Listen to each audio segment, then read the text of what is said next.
1 जुलाई को 18 वर्ष की आयु पूरी कर चुके हैं या 1 अक्टूबर को 18 वर्ष की आयु पूरे करने वाले हैं, ऐसे 1,03,703 मतदाताओं ने भी अपना आवेदन फॉर्म 6 और डिक्लेरेशन के साथ किया है।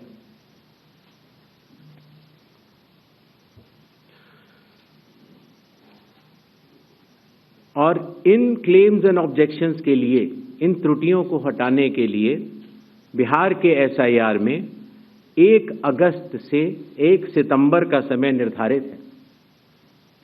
अभी भी 15 दिन का समय बाकी है।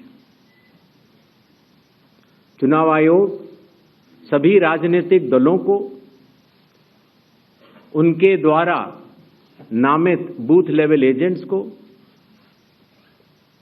नेशनल लेवल पॉलिटिकल पार्टीज को, स्टेट लेवल पॉलिटिकल पार्टीज को आह्वान करता है कि आने वाले 15 दिनों में जो भी प्रारूप मतदाता सूची उनको दी गई है, उसमें अगर कोई भी त्रुटि हो तो उसको प्रिस्क्राइब्ड फॉर्म के तहत जमा करें। चुनाव आयोग के दरवाजे हमेशा सबके लिए समान रूप से खुले हुए हैं। जमीनी स्तर पर सभी मतदाता, सभी राजनीतिक दल और सभी बूथ लेवल ऑफिसर्स मिलकर एक पारदर्शी तरीके से कार्य कर रहे हैं, सत्यापित भी कर रहे हैं, हस्ताक्षर भी कर रहे हैं और वीडियो टेस्टिमोनियल्स भी दे रहे हैं। यह एक गंभीर चिंता का विषय है कि राजनीतिक दलों के जिला अध्यक्षों और उनके द्वारा नामित बीएलएस के ये सत्यापित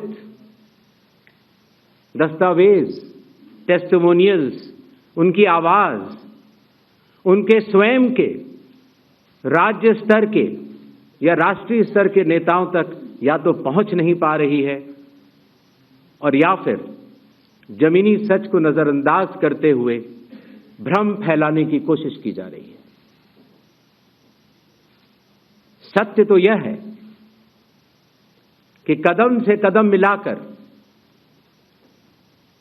सभी स्टेक होल्डर्स बिहार के एसआईआर को पूर्ण रूप से सफल बनाने के लिए कटिबद्ध हैं, प्रयत्न कर रहे हैं और कठिन परिश्रम कर रहे हैं। जब बिहार के 7 करोड़ से भी अधिक मतदाता चुनाव आयोग के साथ खड़े हैं, तो न तो चुनाव आयोग की साख पर कोई प्रश्न चिन्ह खड़ा हो सकता है और न ही मतदाताओं की साख पर।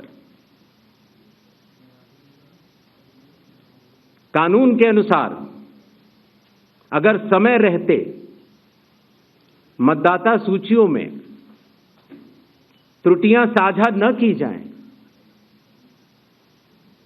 मतदाता द्वारा अपना प्रत्याशी चुनने के 45 डेज के भीतर माननीय उच्च न्यायालय में चुनाव याचिका दायर न की जाए और फिर वोट चोरी जैसे गलत शब्दों का इस्तेमाल करके जनता को गुमराह करने का असफल प्रयास किया जाए, तो यह भारत के संविधान का अपमान नहीं तो और क्या है। जहां तक कि मशीन रीडेबल मतदाता सूची का सवाल है, माननीय सुप्रीम कोर्ट 2019 में ही कह चुका है कि यह मतदाता की निजता का हनन हो सकता है। Voter privacy can be breached. हमने कुछ दिन पहले देखा कि कई मतदाताओं की फोटो उनकी अनुमति के बिना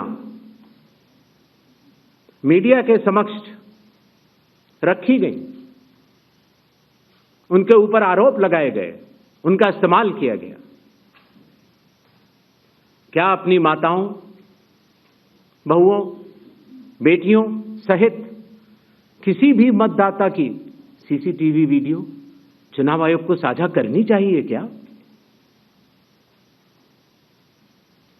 मतदाता सूची में जिसका नाम होता है वही अपने प्रत्याशी को चयनित करने के लिए वोट डालता है।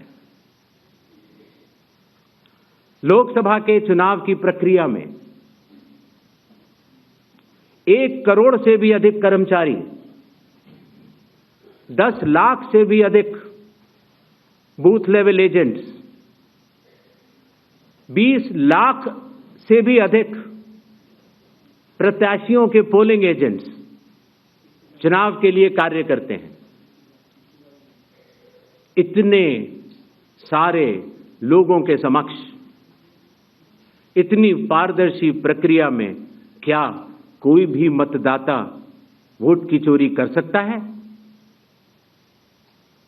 कुछ मतदाताओं द्वारा दोहरे मतदान के आरोप लगाए गए। सबूत मांगने पर जवाब नहीं मिला। ऐसे मिथ्या आरोपों से न तो चुनाव आयोग डरता है और न ही कोई मतदाता। जब चुनाव आयोग के कंधे पर बंदूक रखकर भारत के मतदाताओं को निशाना बनाकर राजनीति की जा रही हो, तो आज चुनाव आयोग सबको स्पष्ट करना चाहता है कि चुनाव आयोग निडरता के साथ सभी गरीब, अमीर, बुजुर्ग, महिला, युवा सहित सभी वर्गों और सभी धर्मों के मतदाताओं के साथ बिना किसी भेदभाव के चट्टान की तरह खड़ा था, खड़ा है और खड़ा रहेगा। जय हिंद, जय भारत।